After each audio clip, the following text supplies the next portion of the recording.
सामाजिक विज्ञान का सामाजिक विज्ञान जो विषय है, चूंकि आज इसका सेंटर का परीक्षा भी पड़ा है, और इसी सामाजिक विज्ञान के अंतर्गत हम लोगों ने भूगोल का लगभग का पूरा यानी कि फुल ऑब्जेक्टिव का कर लिए, हम लोग कवर कर लिए हैं। और भूगोल के बाद कौन, इतिहास में जो कितना 8 चैप्टर है, इसमें से आज हम लोग छठा चैप्टर जो है 7वां चैप्टर का करेंगे, हम लोग कवर करेंगे, जिसका नाम है औद्योगिकरण एवं भूमंडलीकरण। और इस चैप्टर का जो भी महत्वपूर्ण क्या होगा ऑब्जेक्टिव, उस ऑब्जेक्टिव को कवर करेंगे। ऑब्जेक्टिव के साथ साथ इसके जो भी क्या है तथ्य है, उस तथ्यों का कवर किया जाएगा। बस ईमानदारी पूर्वक का होना है, समझ देना है और समझना है और याद भी का करना है, ठीक है। तो बिना समय गवाए कहाँ चलते हैं, सीधे इस चैप्टर का जो भी क्या है तथ्य है, जो भी महत्वपूर्ण बातें हैं, उन बातों का करेंगे हम लोग कवर करते हुए। तो फिर कहाँ चलेंगे, इस चैप्टर का जो भी महत्वपूर्ण प्रश्न होगा उसे क्या करेंगे, हम लोग कवर करेंगे। यानी कि 7वां चैप्टर जो व्यापार और भूमंडलीकरण, व्यापार और भूमंडलीकरण है। तो इसका जो भी तथ्य है उस तथ्यों का करते हुए, समझते हुए, जानते हुए, पढ़ते हुए क्या करेंगे हम लोग आगे बढ़े। देखिए, व्यापार और भूमंडलीकरण, व्यापार और भूमंडलीकरण। देखिए, व्यापार अब भूमंडलीकरण का संबंध किससे से बताइए, वैश्वीकरण से। कथी से है, वैश्वीकरण से। और व्यापार और भूमंडलीकरण के जो भी तथ्य है उसको क्या करेंगे हम समझेंगे स्मरणीय तथ्य के आधार। देखिए, सिंधु घाटी सभ्यता के लोगों का पश्चिमी एशिया में स्थित मेसोपोटामिया से गहरा व्यापारिक संबंध था। यानी कि मेसोपोटामिया, यानी कि जो मेसोपोटामिया उस समय का जो मेसोपोटामिया जो था, आज का क्या है, आज का यह ईरान, आज क्या कहते हैं इसे, ईरान कहा जाता है। किसे, उस समय जो मेसोपोटामिया जिसे क्या कहा जाता था, ईरान, ठीक है। मेसोपोटामिया और सिंधु घाटी के बीच दिलमुन यानी कि बहरीन क्या होता है, ये एक जगह का नाम है। पहले जगह क्या नाम हुआ करता था, दिलमुन, आज इसे क्या कहते हैं बताइए हम लोग, बहरीन। और मिलुआ, कौन, मिलुआ, जिसे मकरान तट पर, मिलुआ यानी मकरान तट प्रमुख व्यापारिक केंद्र थे। कब, आज की बात नहीं बता रहे, मेसोपोटामिया और सिंधु घाटी के बीच उस समय भी। यानी कि जो व्यापार व्यवस्थाएं जो है, यह व्यापार व्यवस्थाएं आज से नहीं चल रहा है, यह आज से नहीं आ रहा है, ये बहुत पुराने काल से, प्राचीन कालों से क्या हो रहा है, चलते या आ रहा है, और आज भी क्या है, कार्यरत है। प्राचीन काल में विश्व बाजार का, कौन, विश्व बाजार का स्पष्ट प्रमाण अलेक्जेंड्रिया नामक व्यापारिक केंद्र के रूप में मिलता है। कोई पूछेगा विश्व बाजार का स्पष्ट प्रमाण किस रूप के केंद्र में मिलता है, कौन से व्यापारिक केंद्र के रूप में है, तो अलेक्जेंड्रिया नामक व्यापारिक केंद्र के रूप में मिलता है, जिसको लाल सागर के, किस सागर, तो लाल सागर के मुहाने पर महान सम्राट सिकंदर ने स्थापित किया था, ठीक है ना।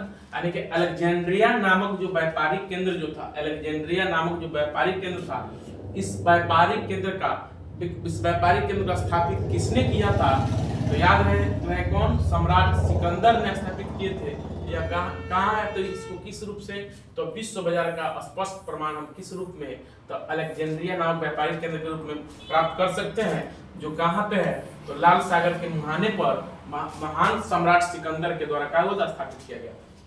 वैश्विक बाजार के संदर्भ में विश्व बाजार की अवधारणा के संकेत प्राचीन काल से ही मिलने आरंभ हो गए थे। यानी कि जो विश्व बाजार की अवधारणा के संकेत आज से नहीं, कहां से, तो प्राचीन काल से क्या है, मिलना आरंभ हो गया था विश्व बाजार। यानी कि प्राचीन काल से ही बहुत सारे विश्व के सभी देश एक दूसरे देश में क्या करते थे, जाकर के व्यापार करते थे। औद्योगिक क्रांति ने विश्व बाजार को तमाम आर्थिक गतिविधियों का केंद्र बना दिया था। कथी, तो जो औद्योगिक क्रांति जो इंग्लैंड में हुआ था, ये औद्योगिक क्रांति ने क्या कर दिया था, विश्व बाजार को तमाम आर्थिक गतिविधियों का केंद्र बना दिया था। और रेशम मार्ग पूछता है ना, एग्जाम में पूछता है, रेशम मार्ग कहां से, तो रेशम मार्ग कहां से शुरू होता था, चीन से शुरू होकर के जमीनी मार्ग द्वारा मध्य एशिया होते हुए यूरोप से क्या जुड़ा हुआ था। यानी कि रेशम मार्ग कहाँ है, तो चीन में है। कहाँ से कहाँ तक है, तो चीन से कहाँ, जमीनी मार्ग द्वारा कहाँ, मध्य एशिया होते हुए कहाँ, यूरोप से जुड़ा गया था। गिरमिटिया मजदूर पूछता है, गिरमिटिया मजदूर से क्या समझते हैं? गिरमिटिया का मजदूर का मतलब गिरगिट मत समझ लीजिएगा, क्योंकि गिरमिटिया गिरमिटिया कहता है गिरगिट गिरगिट बहुत हो जाएगा। तो गिरमिटिया मजदूर औपनिवेशिक देशों के ऐसे मजदूर हुआ करते थे जिन्हें एक निश्चित समझौता द्वारा निश्चित समय के लिए अपने शासित क्षेत्र में लोग ले जाते थे, और भारत के भोजपुरी भाषी क्षेत्रों और पूर्वी उत्तर प्रदेश तथा पश्चिमी बिहार के क्षेत्रों से इन्हें ले जाया जाता था। यानी जो गिरमिटिया मजदूर है कहाँ कह रहा है, देखिए औपनिवेशिक देश का करते थे ऐसे मजदूर जिन्हें एक समझौता करते, किसके द्वारा, तो एक समझौता के द्वारा निश्चित समय के लिए क्या करता था, लोग मजदूरों को ले जाता था, उसे गिरमिटिया मजदूर। और इसमें सबसे कौन होते थे, भोजपुरी भाषी लोग। और इसके अंदर कौन, तो पूर्वी उत्तर प्रदेश और बिहार के कौन सा, तो पश्चिमी बिहार के क्षेत्र इसके अंतर्गत आता था। अब वैश्विक व्यापार का एक बड़ा लाभकारी परिणत है शहरीकरण का विस्तार और जनसंख्या का था वृद्धि था। ठीक है, अब देखिए विश्व बाजार के स्वरूप का आधार क्या था, कपड़ा। पूछा जाए कि बताइए कि विश्व बाजार के स्वरूप का आधार क्या था। अरे क्या था वो विश्व बाजार के स्वरूप का आधार, तो क्या कह सकते हैं बुआ, हम कह सकते हैं सर जो कपड़ा उद्योग था, यही कपड़ा उद्योग क्या था, विश्व बाजार का क्या था, मुख्य स्वरूप का आधार हुआ करता था। और औद्योगिक क्रांति के फैलाव के साथ साथ बाजार का स्वरूप का तो विश्वव्यापी होता गया, विश्वव्यापी पूरे विश्व में फैलते गए। ठीक है, अब है विश्व बाजार के लाभ और हानि। विश्व बाजार से क्या लाभ हुए, क्या हानि हुई। तो विश्व बाजार ने व्यापार और उद्योग को तेजी से क्या किया, बढ़ाया। व्यापार और उद्योग के विकास पूंजीपति, मजदूर और मध्यम वर्ग को कर दिया, जन्म दिया। 1820 से 1914 के बीच, 1820 से 1914 के बीच विश्व व्यापार में 25 से 40 गुना वृद्धि हुआ था। तो पूछेगा विश्व व्यापार में वह कौन सा दौर था, वह कौन सा समय चल रहा था कि जब विश्व व्यापार में वृद्धि कितना था, 25 से 40 गुना का हुआ था, इसमें वृद्धि हुआ था। तो वह दौर चल रहा था 1820 से 1914 वाला विश्व का हो रहा था, चल रहा था।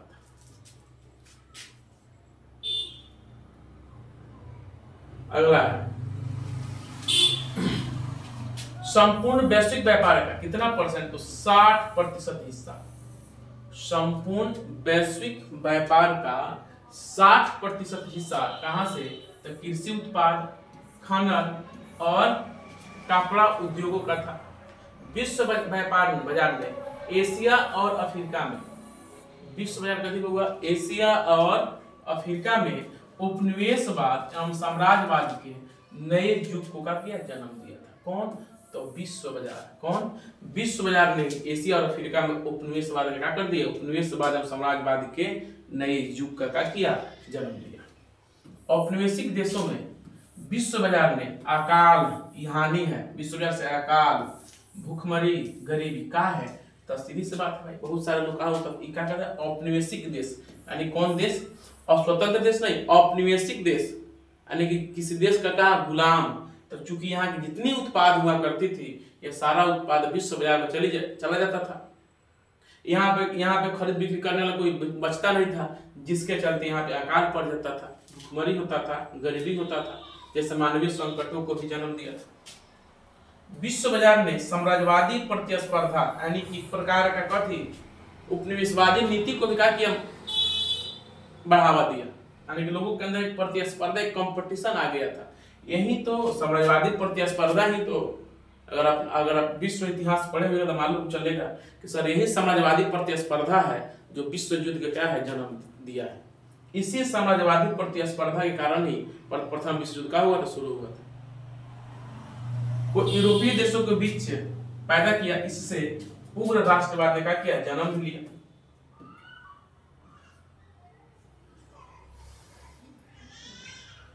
अब है आर्थिक मंदी। देखिए कौन मंदी, आर्थिक मंदी। देखिए तो अर्थतंत्र में आने वाली वैसी स्थिति जब उसके तीनों आधार कृषि, उद्योग तथा व्यापार का विकास का जब बंद हो जाए, उसे क्या कहते हैं? आर्थिक मंदी। कोई पूछे आर्थिक मंदी क्या है, तो कहिएगा अर्थतंत्र में आने वाली वैसी स्थितियां जब उसके तीनों आधार कृषि, उद्योग और व्यापार का विकास का मार्ग क्या हो जाए? अवरुद्ध हो जाए, विकास की मार्ग क्या हो जाए? रुक जाए, तो उसे हम कह सकते हैं कि सर ये आर्थिक मंदी है। प्रथम विश्व युद्ध की समाप्ति के बाद संयुक्त राज्य अमेरिका द्वारा यूरोप की अर्थव्यवस्था को फिर से खड़ा करने का गंभीर प्रयास किया गया था। कब? प्रथम विश्व युद्ध। यह प्रथम विश्व युद्ध का कहा जाए तो मूल कारण तो नहीं कह सकते, हाँ, लेकिन उसके कारण में एक कारण आपका साम्राज्यवादी प्रतिस्पर्धा भी क्या है? प्रमुख है। अगर साम्राज्यवादी प्रतिस्पर्धा नहीं रहता तो एक देशों में अपना अपना उपनिवेश बनाने की होड़ नहीं आती, और जब होड़ नहीं होता एक दूसरे में कंपटीशन ना हुई, और कंपटीशन में तो तनाव ना हुई तो हथियार ना बने तो गुट ना बने तो तत्कालीन कारण ना हुई, और तत्कालीन कारण ना हुई तो विश्व युद्ध ना हुई। तो विश्व युद्ध तो होना ही था।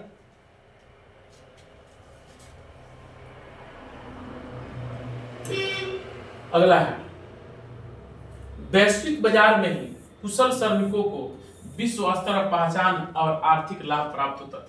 वैश्विक बाजार में ही जो कुशल श्रमिक जो थे उनको कहा होता था, लोग विश्व स्तर पे पहचानता था और आर्थिक लाभ उन्हें प्राप्त होता था। विश्व बाजार में ही रोजगार के नए अवसर भी कहा होते थे, शुरू होते थे। सट्टेबाजी, इसको आज जुआ के दर्जा दिया है। सट्टेबाजी कंपनियों में देखेंगे सट्टेबाजी चल रहा है आजकल, देख रहे हैं। ड्रीम 11 है तो हाई 11 है तो हाई 11, 10 प्रकार के 11 आ गया। तो क्या है बताइए, ये क्या है? इस सट्टेबाजी नहीं तो दूसरा क्या है? आई जुआ का अड्डा है, दूसरा क्या है? जुआ में लोग बैठ के खेलता है, यहाँ पे लोग घर में लुका कर खेलता है, मोबाइल चला कर खेलता है। ये सब क्या, जितने आपको दिख रहे हैं मोबाइल पे जो गेम आ रहा है सट्टा वाला, वो सब क्या है? सब यही जुआ के अंतर्गत ही आता है। कहता है सट्टाबाजी कंपनियों में लोग क्या करते, पूंजी लगाता था सट्टा वाले, और उसका हिस्सा खरीदना, जैसे शेयर बाजार चलता है ना सट्टाबाजी वाला, ताकि उसका मूल्य बढ़े और उसे पुनः उसे बेच देना। यह कहाँ चलता है? शेयर मार्केट लोग शेयर खरीदता है। शेयर बाजार देखिए क्या है, तो वैसा स्थान जहाँ व्यापारिक और औद्योगिक कंपनियों के बाजार मूल्य का क्या निर्धारण होता है? वैसा स्थान जहाँ व्यापारिक और औद्योगिक कंपनियों के का तो बाजार मूल्य का क्या होता हो? निर्धारण होता हो, उसे हम क्या कहते हैं? तो उसे को क्या कहा जाता है बताइए? शेयर बाजार का कहा जाता है, तो शेयर बाजार कहा जाता है। ठीक है, चलो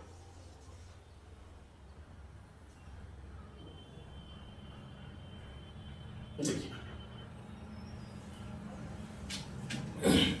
प्रमुख अर्थशास्त्री कार्डलिफ ने अपनी पुस्तक द कॉमर्स ऑफ नेशन, पूछा सकता है कि द कॉमर्स ऑफ नेशन किसकी पुस्तक है? द कॉमर्स ऑफ नेशन किसकी पुस्तक है? तो कार्डलिफ की है। में उन्होंने लिखा है कि विश्व के सभी भागों में कृषि उत्पादन एवं खाद्यान्नों के मूल्य की विकृति 1929-32 के आर्थिक संकट के क्या था? प्रमुख कारण था। कहूँ ना कि विश्व के सभी भागों में जो कृषि उत्पादन और खाद्यान्न के मूल्यों में विकृति, यानी कि इधर उधर का हो जाना, पहुंचा दिया जाना, कि क्या बड़ा था? 1929-32 के जो आर्थिक संकट का प्रमुख कारण था। 1928 से 34 के बीच भारत में गेहूं की कीमत 50% का हो गया, गिर गया था। आधा दाम का हो गया था, गिर गया था। कहने का मतलब 10 रुपए किलो है तो कितना रुपए हो गया था? 5 रुपए हो गया था। आर्थिक मंदी का सबसे बुरा असर किसको? तो अमेरिका को ही झेलना पड़ा था। जो आर्थिक मंदी आया था उसका सबसे बुरा असर किसके ऊपर पड़ा था? अमेरिका के ऊपर पड़ा था। आर्थिक मंदी से निकलने के लिए बाजार अर्थव्यवस्था के प्रतिकूल संरक्षणवाद जैसे कठोर आर्थिक उपाय भी किया गया था। क्या होने के लिए? तो इस व्यवस्था से क्या होने के लिए? निकलने के लिए।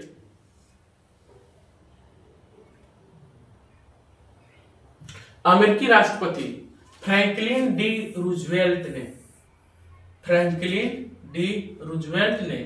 1932 ईस्वी में नई व्यवस्था, जिसको न्यू डील नामक नवीन आर्थिक नीतियों को अमेरिका में क्या किया? लागू किया। कौन? तो अमेरिका के राष्ट्रपति फ्रैंकलिन डी रूजवेल्ट ने ही जो 1932 की नई व्यवस्था न्यू डील नामक जो क्या थी? नवीन आर्थिक नीतियों का किया गया था, अमेरिका में लागू किया गया था। अधिनायकवाद क्या है? तो वैसी राजनीतिक प्रशासनिक व्यवस्था जिसमें एक व्यक्ति के हाथ सारी शक्तियां क्या हो, केंद्रित हो, उसे क्या कहा जाता है, अधिनायकवाद। उसे क्या कहते हैं बउआ हम, तो अधिनायकवाद कहते हैं।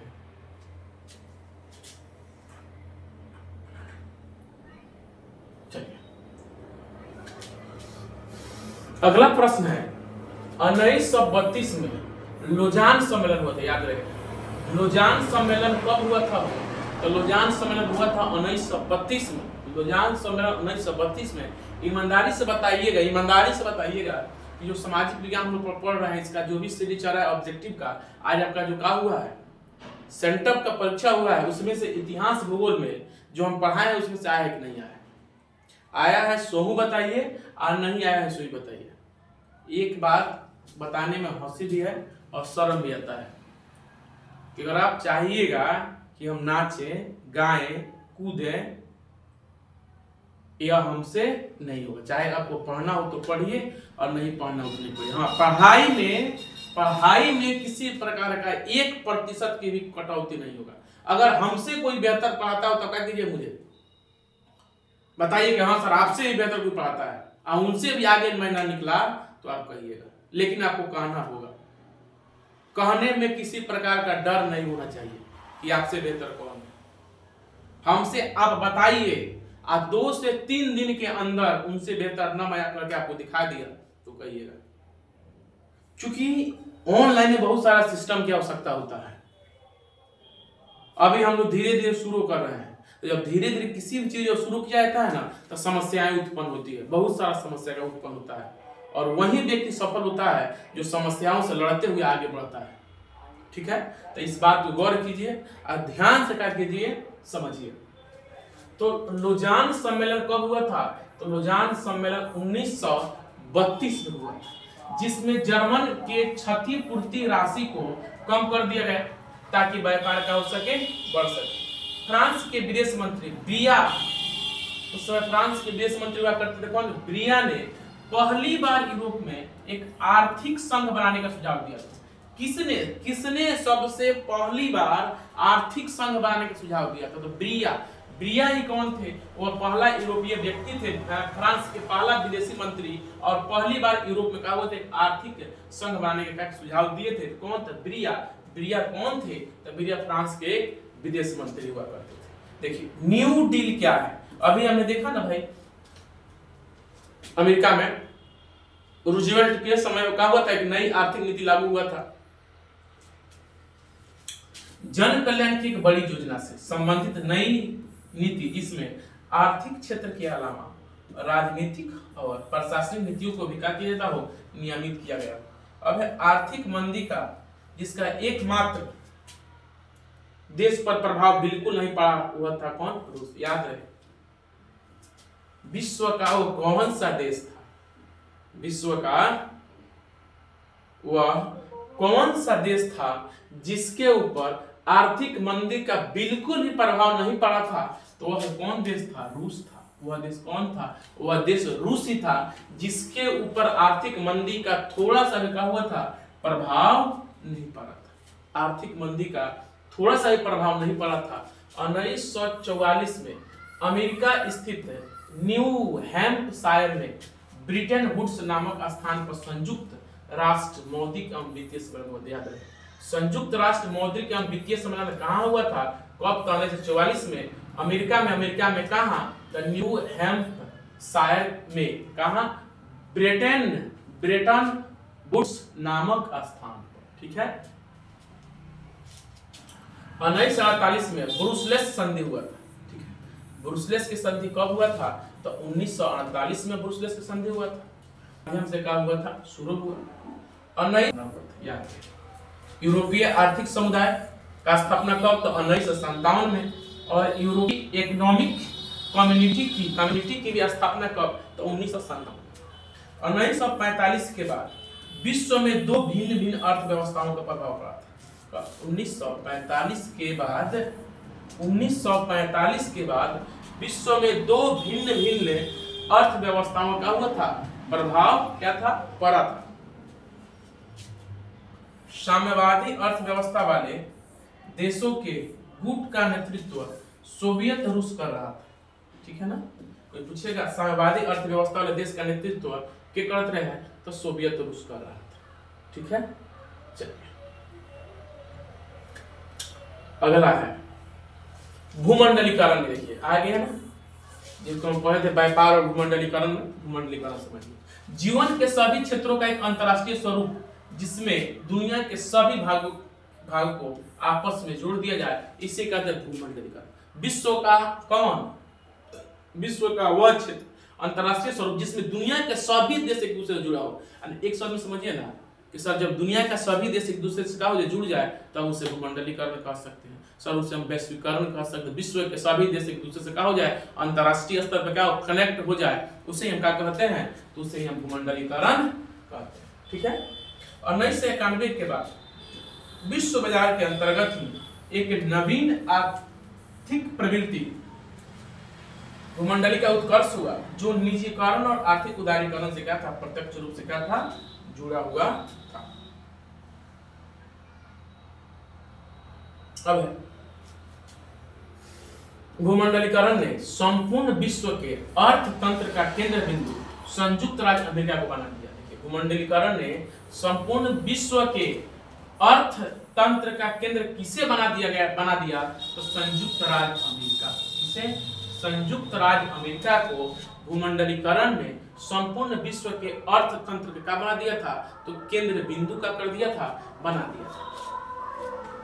वर्तमान दौर में 1991 के बाद संपूर्ण विश्व में सेवा क्षेत्र का विस्तार काफी तीव्र गति से हुआ।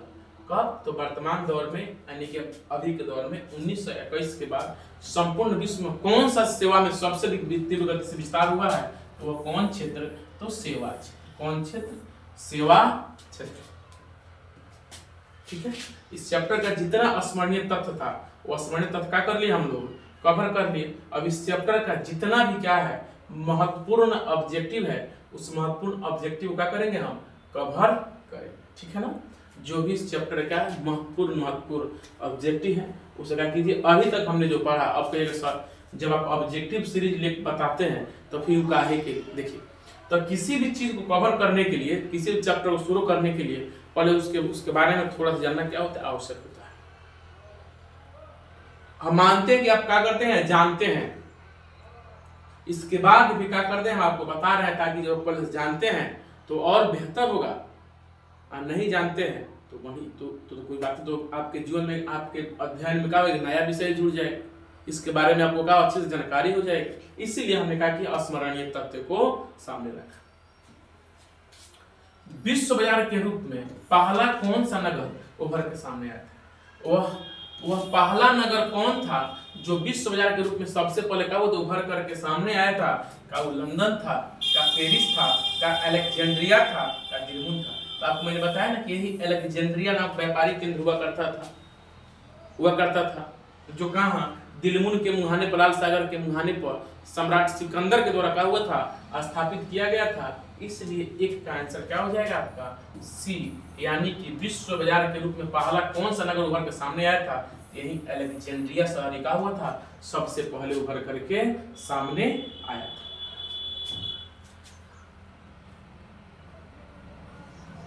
देखिए अगला है अलेक्जेंड्रिया किस सागर के मुहाने पर बसा, अभी बताए हैं कि अलेक्जेंड्रिया किस सागर के मुहाने पर बसा हुआ है, किस सागर के मुहाने पर बसा हुआ है, क्या काला सागर के मुहाने पर, लाल सागर के मुहाने पर, अरब सागर के मुहाने पर, कि मध्य सागर के मुहाने पर। तो ध्यान रहे ये कौन सागर, तो ये काला सागर के मुहाने पर, सॉरी काला सागर नहीं, कौन, लाल सागर के मुहाने पर क्या है यह स्थित है, कौन, अलेक्जेंड्रिया जो है, अलेक्जेंड्रिया नामक शहर जो है, जो विश्व का पहला विश्व बाजार के रूप में क्या उभर करके सामने आया, वह किसके मुहाने पर, तो लाल सागर के मुहाने पर क्या है, बसा हुआ है।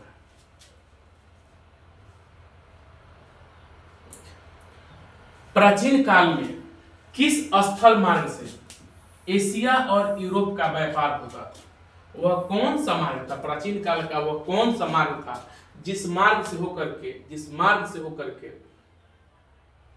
से एशिया और यूरोप का व्यापार होता था, वह कौन सा मार्ग था, का वह सूती मार्ग था, का वह रेशम मार्ग था, का उत्तरा पद था, के दक्षिणी पद था, तो वह कौन सा मार्ग था? तो वह रेशम मार्ग था। इसी रेशम मार्ग कहाँ से?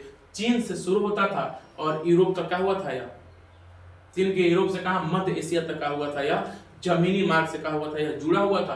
तो यही वो रेशम मार्ग था। कौन? प्राचीन काल में जो यूरोप का व्यापार जहाँ जहाँ झुका, तो स्थल मार्ग से एशिया मध्य का मार्ग, एशिया और यूरोप का व्यापार होता था इसी मार्ग से। कोई पूछेगा तो बताइए ना कि प्राचीन काल में एशिया और यूरोप का व्यापार कौन से मार्ग से होता था?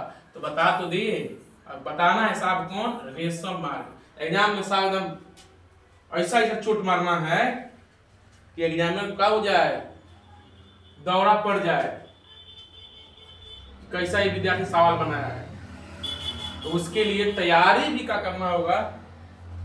जोर से करना होगा। सिकंदर कहाँ का निवासी था? कहाँ का निवासी था सिकंदर? बताइए। रोम का निवासी था, चीन का हुआ करता था, कि यूनान का है, मिस्र का?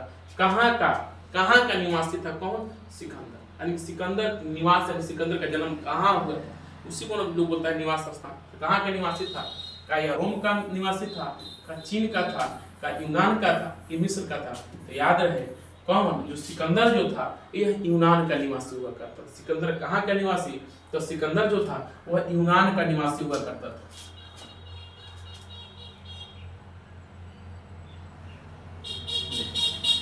अगला सवाल है, आधुनिक युग में अर्थव्यवस्था के क्षेत्र में होने वाली सबसे बड़ी क्रांति कौन सी? आधुनिक युग में अर्थव्यवस्था के क्षेत्र में होने वाली सबसे बड़ी क्रांति कौन थी? का वाणिज्यिक क्रांति थी, औद्योगिक क्रांति थी, साम्यवादी क्रांति थी, कि भौगोलिक खोज? कौन सी क्रांति थी आधुनिक युग में अर्थव्यवस्था के क्षेत्र में? आधुनिक युग में अर्थव्यवस्था के क्षेत्र में तो कौन? यही औद्योगिक क्रांति ही जो थी, जो सबसे बड़ी क्रांति के रूप में कहा हुआ था, आया था। कौन? औद्योगिक क्रांति। किस युग में? तो आधुनिक युग में अर्थव्यवस्था में होने वाली सबसे बड़ी क्रांति कौन है? आपका औद्योगिक क्रांति। और इस प्रकार कौन? 5 के आंसर क्या हो जाएगा आपका? तो 5 के आंसर हो जाएगा बी। 5 के आंसर हो जाएगा बी।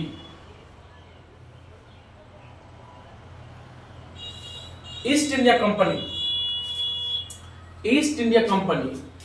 जो थी वह अफीम किस देश में भेजती थी? अफीम तो भारत में हुआ करता था, तो भारत से अफीम या कौन से देश में भेजती थी? कौन? ईस्ट इंडिया कंपनी जो थी अफीम को किस देश में भेजती थी?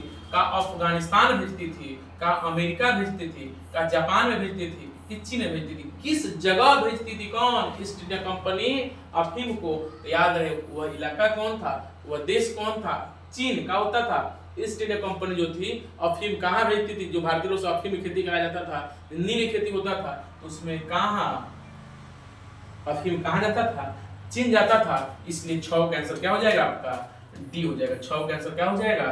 डी हो जाएगा।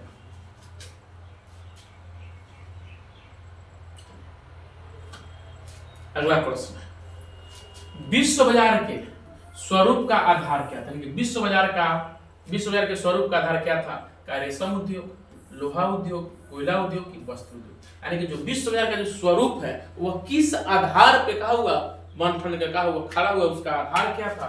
तो उसका आधार था बबुआ वस्त्र उद्योग। वस्त्र उद्योग क्या था? विश्व बाजार के स्वरूप का क्या था? मुख्य आधार था। और इस प्रकार 7 का आंसर क्या हो जाएगा? डी हो जाएगा। 7 का आंसर क्या हो जाएगा? तो 7 का आंसर हो जाएगा डी। ठीक है, चलिए। विश्व बाजार का विस्तार आधुनिक काल में किस समय से आरंभ हुआ था? विश्व बाजार का विस्तार आधुनिक काल में किस समय से आरंभ हुआ था? का 15वीं शताब्दी से हुआ था, का 18वीं शताब्दी से, का 19वीं शताब्दी से, 20वीं शताब्दी से? क्या कहता है? विश्व बाजार का विस्तार आधुनिक काल में किस समय से का हुआ? आरंभ हुआ। तो कब से? तो 18वीं शताब्दी से। कब? 18वीं शताब्दी से जब क्या होता है? इंग्लैंड में औद्योगिक क्रांति होता है, उसी के दरमियान क्या होता है? विश्व बाजार का क्या होता है? विस्तार शुरू हो जाता है।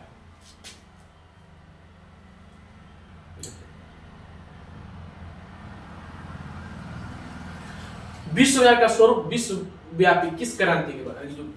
यानी कि बाजार का स्वरूप, यहाँ पर जो विश्व बाजार का स्वरूप विश्वव्यापी किस क्रांति के बाद हुआ? वह कौन सा क्रांति था जिसके बाद बाजार का स्वरूप क्या हो गया? विश्वव्यापी रूप में क्या हुआ? प्रस्तुत हुआ। तो क्या वो क्रांति औद्योगिक क्रांति था, क्या वो अमेरिकी क्रांति था, फ्रांसीसी क्रांति था, कि चीनी क्रांति था? तो याद रहे बबुआ कौन? तो वह कौन क्रांति हुआ करता था? तो औद्योगिक क्रांति के बाद ही बाजार का जो स्वरूप जो था वह विश्वव्यापी हो गया था।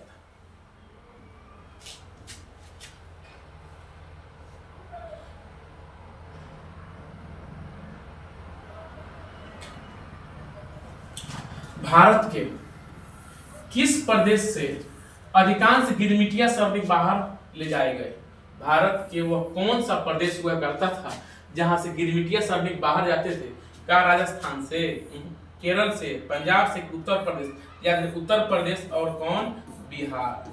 पूर्वी उत्तर प्रदेश और पश्चिमी बिहार से ही अधिकांश गिरमिटिया मजदूर जो हुआ करते बाहर जाते थे। तो आपका आंसर क्या हो जाएगा? उत्तर प्रदेश और बिहार। चूंकि उत्तर प्रदेश दिया तो उत्तर प्रदेश होगा, अगर बिहार आता तो बिहार, और दोनों रहता तो दोनों आंसर मारते। इस प्रकार का 10 का आंसर क्या हो जाएगा? डी हो जाएगा। 10 का आंसर क्या हो जाएगा? डी, उत्तर प्रदेश। इसलिए आपको बता दिए कि दुए क्षेत्र हुआ करता था भारत का, एक पूर्वी उत्तर प्रदेश और एक पश्चिमी बिहार।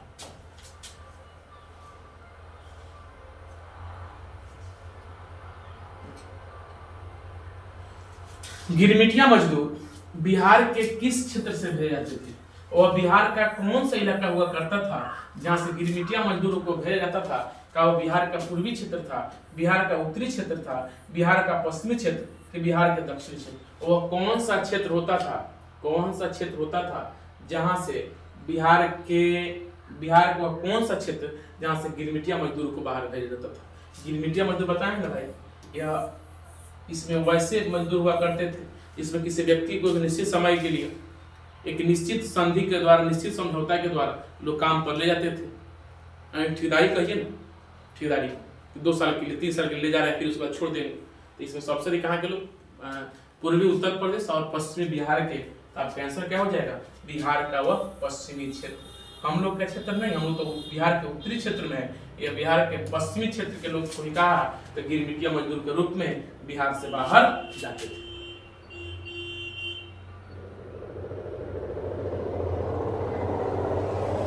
गिरमिटिया किसे कहते हैं? आ गया ना भाई, का अनुबंधित मजदूर को, रोगी को, छिपकली को, कि अंग्रेजी को? तो हम बताएं कि सर गिरमिटिया जो था ये एक प्रकार का कॉन्ट्रैक्ट हुआ करता था, एक प्रकार का अनुबंध हुआ करता, एक प्रकार का एकरारनामा हुआ करता था, जिसमें एक व्यक्ति के साथ, एक समुदाय के साथ एक समझौता होता था, और समझौता निश्चित समय के लिए समझौता होता था, और निश्चित समय के लिए मजदूरों को उस काम पे ले जाया जाता था, उसे गिरमिटिया कहा गया। तो आपका क्या होगा? अनुबंधित मजदूर। कौन? अनुबंधित मजदूर। और इस प्रकार 12 का आंसर क्या हो जाएगा आपका? ए हो जाएगा। 12 का आंसर क्या हो जाएगा? तो 12 का आंसर हो जाएगा ए हो जाएगा। ठीक है। भारत में अकाल कब पड़ रहे? कब भारत में अकाल पड़ रहे हो? लोग भूखे प्यासे लुका हुए रहे, मर गए रहे। कब भारत में अकाल पड़ा था? का 1850 से 1920, 1860 से 1920, 1870 से 1920, 1870 से 1920। तो याद रखिए वो 1850 से 1920 का दौर था जिस समय भारत में क्या हुआ था? अकाल पड़ा हुआ था। क्या पड़ा हुआ था? अकाल पड़ा हुआ था।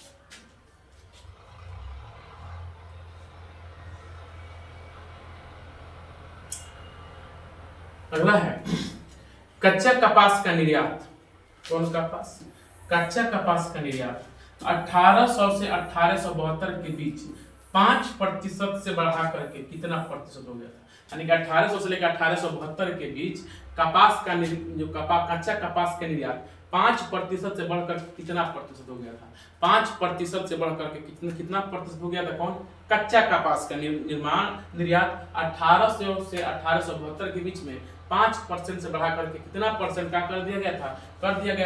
तो क्या हुआ? का 40% कर दिया गया था, का 35%, 50% की 45%। तो याद रहे कितने प्रतिशत? 35%। कितना प्रतिशत?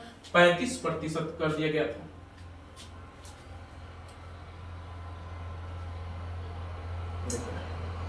इंग्लैंड कपास का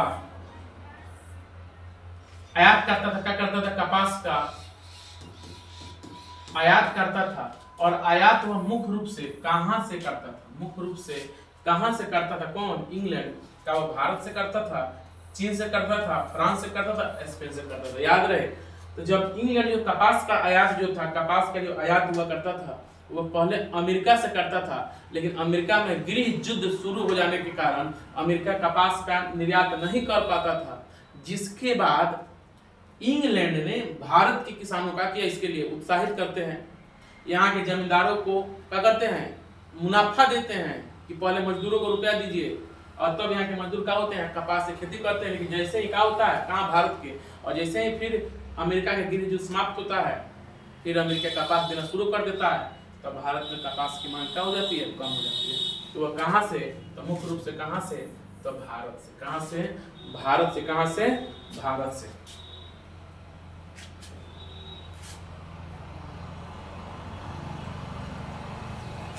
पेरिस शांति समझौता कब हुआ था, कब हुआ था पेरिस शांति समझौता, कब हुआ था पेरिस शांति समझौता, यानी पेरिस शांति समझौता कब हुआ था का 1918 में, 1919 में, 1920 में कि 1921 में, कब हुआ था पेरिस शांति समझौता, याद है 1919 में। कब 16 क्या हो जाएगा बी, 1919 में ही पेरिस शांति समझौता हुआ था, 1919 में पेरिस शांति समझौता। प्रथम विश्व युद्ध के समाप्ति के बाद, प्रथम विश्व युद्ध के समाप्ति के बाद किसके द्वारा यूरोप की अर्थव्यवस्था को पुनर्जीवित करने का प्रयास किया गया था। प्रथम विश्व युद्ध के समाप्ति के बाद किसके द्वारा यूरोप की अर्थव्यवस्था को फिर से पुनर्जीवित करने का प्रयास किया गया, का वो रूस था, का वो जर्मनी था, का वो अमेरिका था कि फ्रांस था, किसके द्वारा, किसके द्वारा किसको अर्थव्यवस्था को फिर से पुनर्जीवित करने का प्रयास किया गया। तो याद कीजिए कौन, प्रथम विश्व युद्ध। प्रथम विश्व युद्ध विकास साम्राज्यवादी प्रतिस्पर्धा से कारण बनता है, और प्रथम विश्व युद्ध के बाद अर्थव्यवस्था थोड़ा सा क्या होता है, गिर जाता है, उसका अमेरिका फिर से क्या करता है, इसे क्या करता है, खड़ा करता है। इसका आंसर क्या हो जाएगा, 17 का आंसर क्या हो जाएगा, सी हो जाएगा।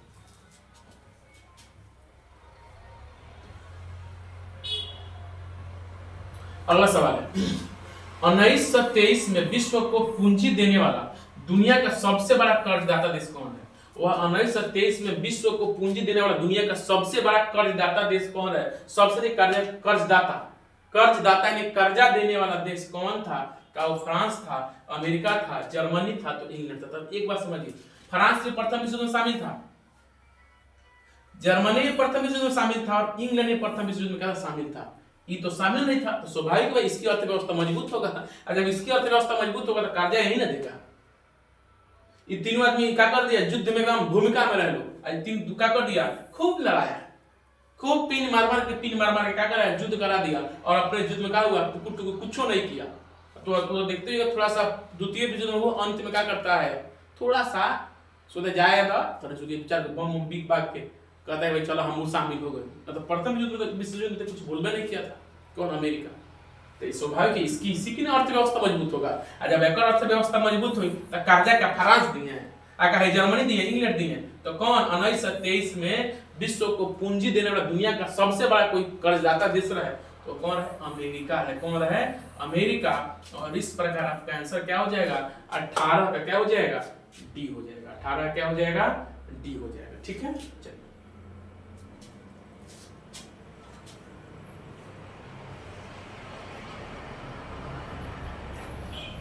देखिए इस सवाल को हमने पढ़ा है स्मरणीय तथ्य में। द कॉमर्स ऑफ नेशन पुस्तक के लेखक कौन थे। द कॉमर्स ऑफ नेशन पुस्तक के लेखक कौन थे, कहा एडम स्मिथ थे, कहा कार्डलिफ थे, किन्स थे, कि हैरोल्ड लास्की थे। याद है कौन थे, कार्डलिफ थे। कौन थे, कार्डलिफ ही क्या थे, द कॉमर्स ऑफ नेशन पुस्तक के क्या थे, लेखक थे। पूछ सकता है कि द कॉमर्स ऑफ नेशन पुस्तक के लेखक कौन, तो कार्डलिफ। विश्वव्यापी आर्थिक संकट किस वर्ष आरंभ हुआ था। विश्वव्यापी आर्थिक संकट का 1914 में, 1922 में, 1929 में, 1927 में। कौन, विश्वव्यापी आर्थिक संकट। तो 14 में युद्ध शुरू होता है, 18 में बंद होता है, तब ना आर्थिक संकट का दौर शुरू होगा। कौन, तो 1929 को हम क्या करते हैं, विश्वव्यापी आर्थिक संकट। किस वर्ष, तो 1929 के समय में विश्वव्यापी आर्थिक संकट का हुआ था, आरंभ हुआ था। और इस प्रकार 20 का आंसर क्या हो जाएगा, तो 20 का आंसर हो जाएगा सी हो जाएगा। भारत में आर्थिक मंदी का सबसे बुरा प्रभाव किस पर पड़ा था? भारत में आर्थिक मंदी का सबसे बुरा प्रभाव केकरा पर पड़ रहे हो? का मध्यम वर्ग पर पड़ रहा है, जमींदार लोग पर पड़ रहा है, किसान लोग पर, व्यापारी लोग पर। तो मध्यम वर्ग पर कहां पर? जमींदार लोग तो ठीक ठाक रहे, व्यापारी लोग ठीक ठाक रहे, सबसे खराब स्थिति तो किसान लोग रहे। ये बेचारा लोग लगान देते देते थक गए, लगान देते देते थक गया था। तो सबसे बुरा असर किसी के ऊपर पड़ा था? तो किसानों के ऊपर, क्योंकि इनको अपने जमीन ही बचाना हुआ करता था। और जमीन बचाने के लिए क्या करता था? जो फसल होता था उसे बेच के दे देते थे लगान को, ताकि क्या हो, कुछ तो चांस बनेगा ना भाई।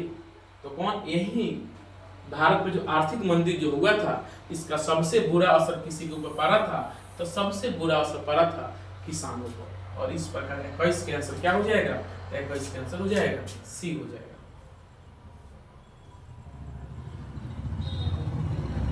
गुलामी प्रथा का प्रचलन किस देश में था?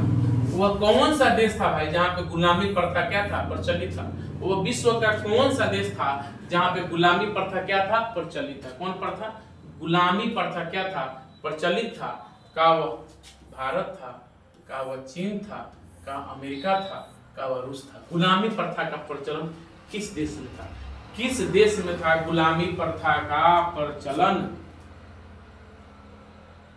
याद रहे कौन देश था? वह अमेरिका था। कौन था? अमेरिका में ही क्या हुआ था? गुलामी प्रथा क्या था? प्रचलन था।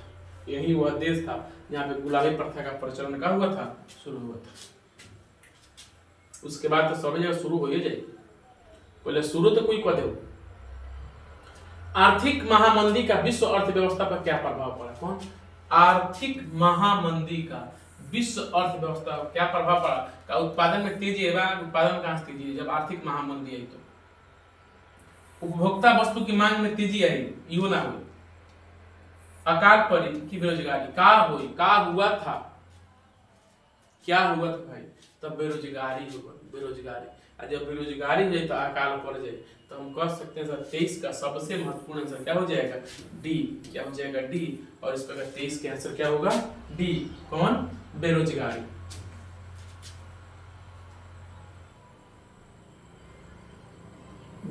कॉर्न लॉ द्वारा ब्रिटेन में किस अनाज का आयात प्रतिबंधित कर दिया गया? कौन? कॉर्न लॉ के द्वारा, कॉर्न लॉ, देखिए कॉर्न नाम में देख लीजिए, कॉर्न लॉ के द्वारा ब्रिटेन में किस अनाज का कर दिया गया था? प्रतिबंधित कर दिया गया था। तो कॉर्न मतलब क्या होता है? मक्का। पका गेहूं। इसी से कॉर्न लॉ मन मकई कानून के द्वारा ब्रिटेन में किस अनाज, तो जब मकई कानून, तो मकई द्वारा गेहूं कानून द्वारा गेहूं को, इससे क्या हो जाएगा? मक्का का क्या कर दिया गया था? आयात को बंद कर दिया गया था।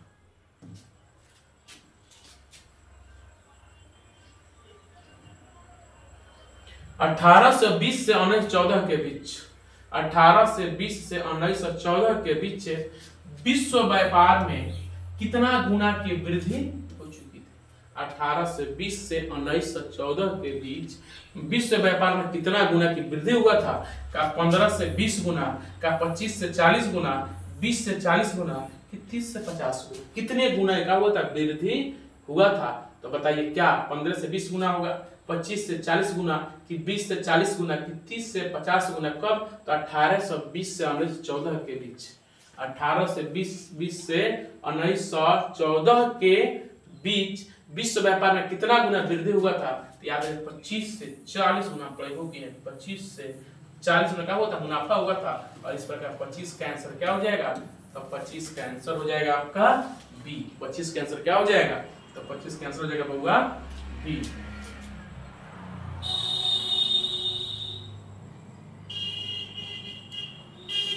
अमेरिकी मुद्रा का नाम क्या है? अमेरिकी मुद्रा का नाम क्या है? क्या है अमेरिकी मुद्रा का नाम? का पौंड है, डॉलर है, मार्क है, रूबल है? याद रहे कौन है? डॉलर। कौन है? डॉलर। यही क्या है? अमेरिकी मुद्रा का नाम है। और इस प्रकार 26 का आंसर क्या हो जाएगा? बी। क्या? डॉलर। अमेरिकी मुद्रा का नाम क्या है? तो डॉलर है।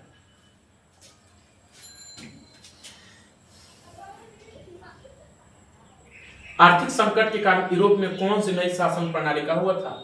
का उदय हुआ। आर्थिक संकट के कारण यूरोप में कौन सी नई शासन प्रणाली का हुआ? उदय हुआ था। वो कौन सी नई शासन प्रणाली थी? कौन सी सॉरी क्या कहता है, आर्थिक संकट के कारण यूरोप में कौन सी शासन प्रणाली का उदय हो गया? कब? आर्थिक संकट के कारण यूरोप में कौन सी नई शासन प्रणाली का हुआ था, उदय हुआ था? का समाजवादी शासन प्रणाली, साम्यवादी का लोकतांत्रिक शासन प्रणाली, फांसीवादी नाजीवादी शासन की पूंजीवादी शासन? याद है, आर्थिक संकट के कारण यूरोप में बहुत बड़ी शासन प्रणाली का उदय हुआ था, जिसे हम फांसीवाद और नाजीवाद या फांसीवादी या नाजीवादी कहते हैं। और आपका 27 का आंसर क्या हो जाएगा? 27 का आंसर हो जाएगा आपका सी हो जाएगा। 27 का आंसर क्या हो जाएगा? तो 27 के आंसर होगा हमारा हो जाएगा सी।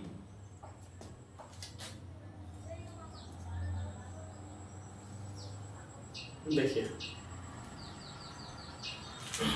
अगला प्रश्न देखिए, वह देश जिस पर आर्थिक मंदी का प्रभाव पड़ ही ना रहा, बताओ वह विश्व का कौन सा देश था जहां पर आर्थिक मंदी का प्रभाव नहीं पड़ा था? याद कीजिए, हम बताए हैं वो कौन सा देश था।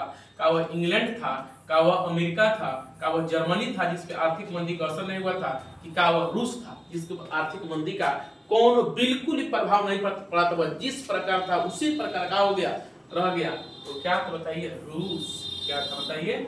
रूस। और इस प्रकार 28 का आंसर क्या हो जाएगा आपका? तो डी हो जाएगा। 28 का आंसर क्या हो जाएगा? डी हो जाएगा।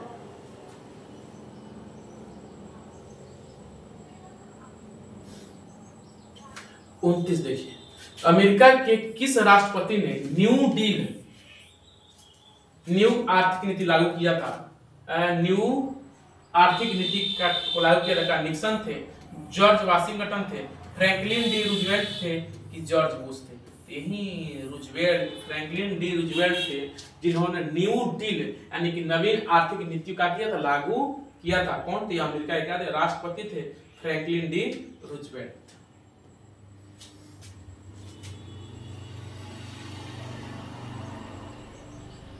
बृहत उत्पादन की नीति किसने अपनाई? बृहत बहुत अधिक यानी बृहत यानी कि बड़ी उत्पादन की नीति किसने अपनाई? का रूजवेल्ट ने, विंस्टन चर्चिल ने, हेनरी फोर्ड ने, क्या स्टालिन ने? किसने बृहत उत्पादन की क्या की थी नीति अपनाई? तो वह व्यक्ति के रहे तो वह हेनरी फोर्ड थे। कौन? हेनरी फोर्ड ने ही बृहत उत्पादन नीति का की थी अपनाई। पूछा जा सकता है कि बृहत उत्पादन नीति किसने अपनाया था? तो हेनरी फोर्ड ने। किसने? तो हेनरी फोर्ड ने। ओटावा सम्मेलन किस वर्ष हुआ था? किस वर्ष हुआ था ओटावा सम्मेलन? ओटावा सम्मेलन किस वर्ष हुआ था? का 1929 में हुआ था, 1930 में हुआ था, 1932 में हुआ था, 1935 में? किस वर्ष ओटावा सम्मेलन हुआ था? किस वर्ष ओटावा सम्मेलन हुआ था? तो याद रहे ना 1930 में, ना 1930 में, कि 1932 में, कि 1935 में। कब हुआ था ओटावा सम्मेलन? ओटावा सम्मेलन जो है वह 1930, 29, 31, 32। तो 1932 में, 1932 में क्या हुआ था? ओटावा सम्मेलन हुआ था। कौन? ओटावा सम्मेलन कब हुआ था? तो 1932 में हुआ था।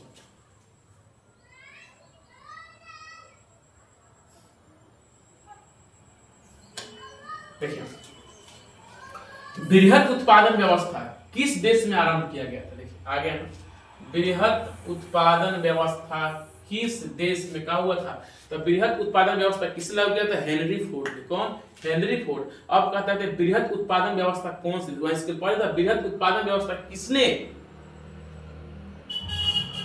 व्यवस्था शुरू किया था? बृहत उत्पादन तो हेनरी फोर्ड थे। अब कहता है कि हेनरी फोर्ड ने किस देश में बृहत उत्पादन व्यवस्था किस देश में सबसे पहले क्या हुआ था?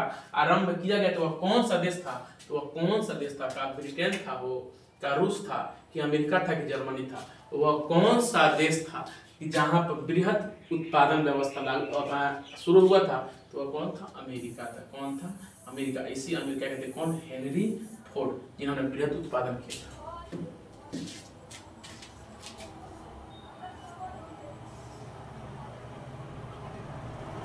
ब्रिटेन वुड्स सम्मेलन किस वर्ष? ब्रिटेन वुड्स सम्मेलन किस वर्ष हुआ था? कब हुआ था ब्रिटेन वुड्स सम्मेलन? ब्रिटेन वुड्स सम्मेलन कब हुआ था? का 1947 में, 48 में, 44 में, 52 में? याद है 1944 में ही ब्रिटेन वुड्स सम्मेलन हुआ था।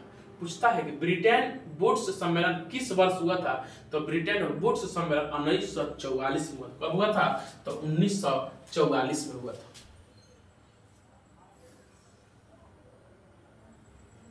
संयुक्त राष्ट्र मौद्रिक एवं वित्तीय सम्मेलन किस वर्ष हुआ था, किस वर्ष संयुक्त राष्ट्र मौद्रिक एवं वित्तीय सम्मेलन किस वर्ष हुआ था, का 1932 में हुआ था, 1933 में, 1943 में, 1944 में। किस वर्ष संयुक्त राष्ट्र मौद्रिक एवं वित्तीय सम्मेलन का हुआ था, आयोजित हुआ था, 1932, 33, 43, 44। किस वर्ष का हुआ था आयोजित, किस वर्ष हुआ था कौन, तो संयुक्त राष्ट्र मौद्रिक एवं वित्तीय सम्मेलन किस वर्ष हुआ था, तो याद रहे कौन, शायद हाँ ठीक है 1944। 1944 में संयुक्त राष्ट्र मौद्रिक एवं वित्तीय सम्मेलन का हुआ था। कब, तो 1944 में। और 34 के आंसर क्या हो जाएगा आपका, तो 34 के आंसर हो जाएगा आपका डी।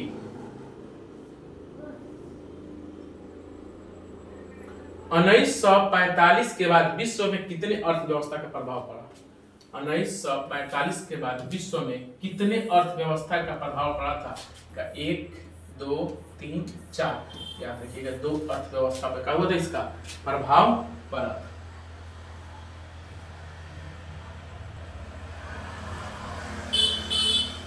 अब क्या कहता है, सवाल पढ़िए।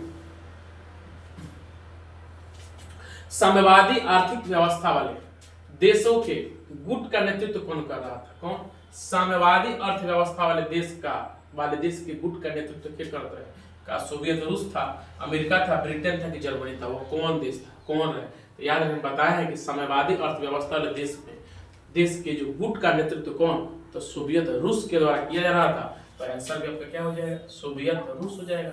और 36 का आंसर क्या होगा, तो 36 का आंसर हो जाएगा आपका ए।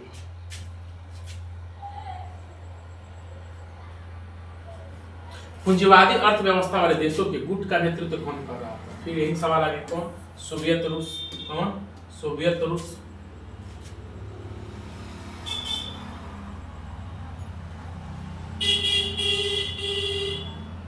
उन्नीस सौ 45 से 60 के दशक में महत्वपूर्ण संबंध का विकास कहाँ हुआ था, तो 1945 से 60 के दशक में महत्वपूर्ण संबंध का विकास कहाँ हुआ था, का पूर्वी यूरोप, पश्चिमी यूरोप, अमेरिका की अफ्रीका, कहाँ हुआ था, तो याद रहे कहाँ हुआ था, तो आपका पश्चिमी यूरोप में। कहाँ हुआ था, तो पश्चिमी यूरोप में 1945 से 60 के दशक में महत्वपूर्ण क्या था, का दशक में महत्वपूर्ण संबंध का विकास कहाँ हुआ था, तो पश्चिमी यूरोप में हुआ था।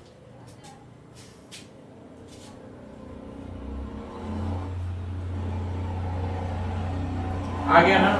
प्रिया किस देश के विदेश मंत्री थे, प्रिया किस देश के विदेश मंत्री थे, का फ्रांस के थे, इंग्लैंड के थे, अमेरिका के थे, जर्मनी के थे, तो कहाँ के विदेश मंत्री थे वो, तो प्रिया जो थे, कौन, प्रिया जो थे ये फ्रांस के क्या थे, तो फ्रांस के विदेश मंत्री थे, कौन, तो प्रिया।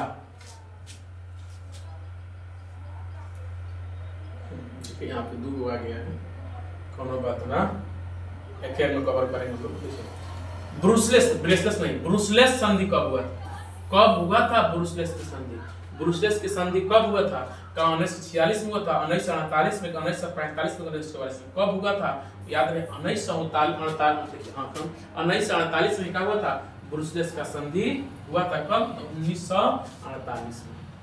यहाँ पे अगला है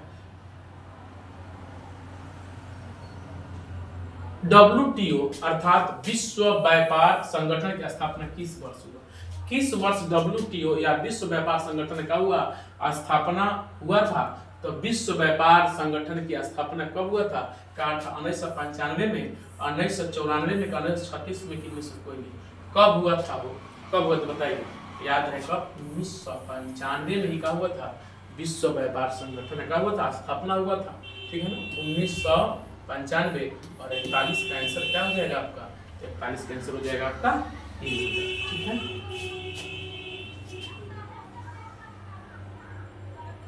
दक्षेस की स्थापना किसकी, दक्षेस की स्थापना किस वर्ष हुआ था, का 1964 में। इसी दक्षेस को क्या कहते हैं, सार्क, 1967 में, 1971 में, 1985 में, याद है कौन, 1985 में का वो दक्षेस का वो था स्थापना हुआ था, कब, तो 1985 में।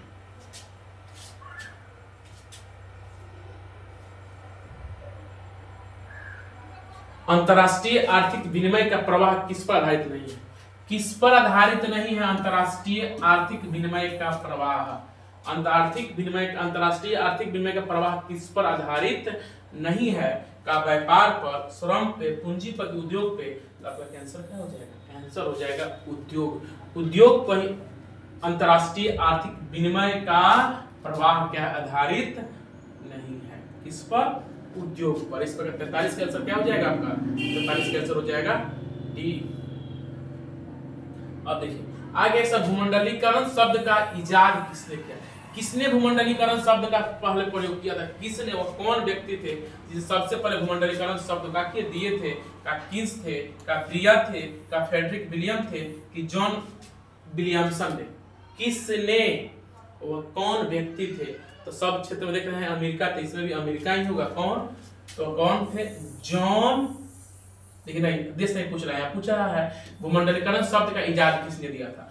किन्स ने? ब्रिया ने? फ्रेडरिक विलियम ने? नहीं, कौन? जॉन विलियमसन ने। जॉन विलियमसन ने ही सबसे पहले भूमंडलीकरण शब्द का क्या किया था? इजाद किया था।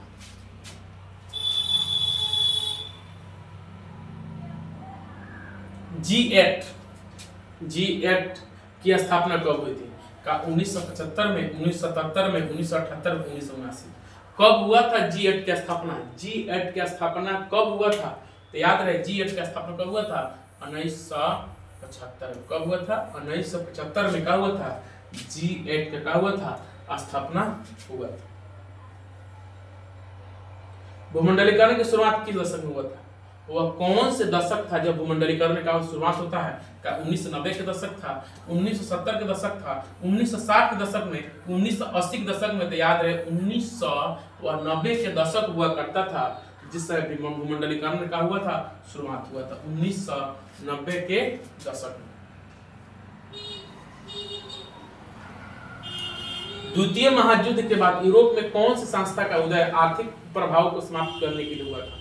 कौन था? द्वितीय महायुद्ध के बाद यूरोप में कौन सी संस्था का उदय आर्थिक दुष्प्रभाव समाप्त करने के लिए हुआ था? का सार्क का, नाटो का, ओपेक का, यूरोपीय संघ का? किसका हुआ था? तो कौन? यूरोपीय संघ होगा कि ओपेक होगा कि नाटो होगा कि सार्क होगा? कौन होगा? बताइए, आप बताइए, हम नहीं बताएंगे। कौन होगा? तो कौन होगा आपका? यूरोपीय संघ। कौन? यूरोपीय संघ। आपका क्या हो जाएगा? किसका? 47 का आंसर क्या हो जाएगा? डी। 47 का आंसर क्या हो जाएगा? डी हो जाएगा। विश्व व्यापार संगठन का मुख्यालय कहाँ है? विश्व व्यापार संगठन का मुख्यालय कहाँ है? क्या जिनेवा है, पेरिस है, न्यूयॉर्क है कि वाशिंगटन है? कहाँ पे है विश्व व्यापार संगठन का मुख्यालय? याद रखिएगा विश्व व्यापार संगठन का मुख्यालय कहाँ पे है? तो जिनेवा में। कहाँ पे है? जिनेवा में है। और इस प्रकार 48 का आंसर क्या हो जाएगा? ये हो जाएगा।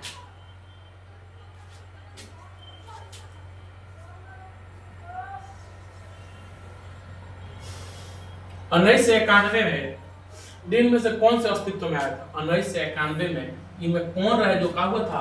अस्तित्व में क्या हुआ था? आया था। कब? 1991 में। का WTO, GATT, नई आर्थिक नीति, इनमें से कोई नहीं। तो याद रहे वह नई आर्थिक नीति ही क्या हुआ था? 1991 में क्या हुआ था? अस्तित्व में आया था। कौन? नई आर्थिक नीति ही क्या हुआ था? अस्तित्व में आया था। भूमंडलीकरण की शुरुआत कब से? भूमंडलीकरण की शुरुआत कब से? का 1990 से, 1991 से, 1992 से, 1994 से। कब हुआ था भूमंडलीकरण की शुरुआत? भूमंडली की शुरुआत कहाँ हुआ बताइए? भूमंडलीकरण शब्द का इजाद किसने किया था? ये बताइए। और कब हुआ था ये बताइए। भूमंडलीकरण शब्द की शुरुआत कब हुआ था? भूमंडलीकरण शब्द की शुरुआत याद रहे 1991 में क्या हुआ था? भूमंडलीकरण शब्द का हुआ था? शुरुआत हुआ था। आशा करते हैं कि समझ में आओ।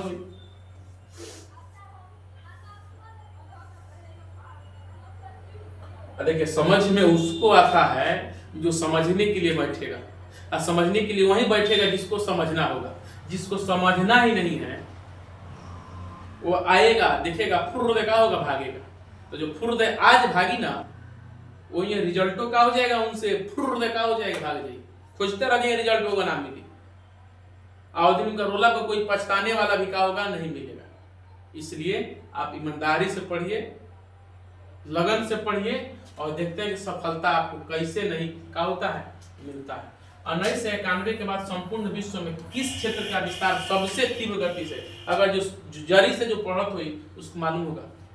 जैसे इसका स्मरणीय तथ्य हम समाप्त किए थे, उसी जगह यह मिला था कि 1991 के बाद संपूर्ण विश्व में किस क्षेत्र का विकास काफी तीव्र गति से हुआ था, का सेवा क्षेत्र का, कृषि क्षेत्र, उद्योग क्षेत्र, व्यापार क्षेत्र। तो कौन क्षेत्र? सेवा क्षेत्र। कौन क्षेत्र? सेवा क्षेत्र। और इस प्रकार 51 का आंसर कितना हो जाएगा आपका? तो 51 का आंसर क्या हो जाएगा? ए हो जाएगा। इस प्रकार का क्या होगा? यह जो क्या था, व्यापार और जो भूमंडलीकरण है, व्यापार और जो भूमंडलीकरण, इस व्यापार और भूमंडलीकरण के अंतर्गत जो भी अस्मरणीय तथ्य था हमने क्या किया? कवर किया। इस चैप्टर का जितना ऑब्जेक्टिव था हमने कवर किया। अब आपका दायित्व जब हम कवर करा दिए हैं तो एग्जाम के दिन तक इसे क्या करना नहीं भूलना है। इसका हम कहीं से आपसे किसी प्रकार का कोई चार्ज नहीं लेते हैं, लेकिन हमारा दक्षिणा यही है, क्या कीजिए, बस इसको क्या कीजिए, याद रखिए। और उस दिन तक आपने जीवन में रखना ही है। अगर आप बेसी दिन तक याद नहीं रखना चाहते हैं तो कम से कम एग्जाम के दिन तक आप याद रखिए। एग्जाम के दिन ऐसा ही सवाल का चोट मारना है कि सवाल का छूटे नहीं। चूंकि ये भी ध्यान रखना होगा 100 गो प्रश्न देता है, सामाजिक विज्ञान में 80 प्रश्न रहेगा, इसमें से 40 को सही बना देना है। तो इतने आप लोग गिर गए हैं, इतनी आपकी तैयारी क्या हो चुकी है, निचली स्तर पर चली गई है, इतनी निचले स्तर पर तैयारी चली गई है कि आप 80 को 40 को सही नहीं मार सकते हैं। तो फिर हमारे पढ़ाने से क्या फायदा? आपको 1 घंटा समय बर्बाद करने से क्या फायदा? कोई फायदा नहीं। मोबाइल का डाटा खत्म करने से क्या फायदा? घर के काम नहीं किए क्या फायदा? तो अगर आप पढ़े हैं, इतना समय बर्बाद किए हैं, तो अपने दिमाग में क्या करना है, इसको दिलो दिमाग में बैठा कर रखना है कि एग्जाम के दिन तक एकदम साफ तैयारी को उसी प्रकार रखना है जिस प्रकार आपकी तैयारी आज है। डरना नहीं है, हारना नहीं है, जोश को साफ करना है, बुलंद करके रखना है। फिर कर हम लोग का इसी इतिहास के अंतिम चैप्टर प्रेस पे क्या करेंगे, हम मिलेंगे। उसका सामाजिक विज्ञान का 2 विषय समाप्त होगा, उसके बाद हम कौन तो नागरिक और अर्थशास्त्र का करेंगे, कवर करते हुए फिर आगे बढ़ेंगे। उसके बाद विज्ञान का सीरीज का होगा, शुरू हो जाएगा। तब तक के लिए धन्यवाद। मन लगाइए, खूब मन लगा करके पढ़िए।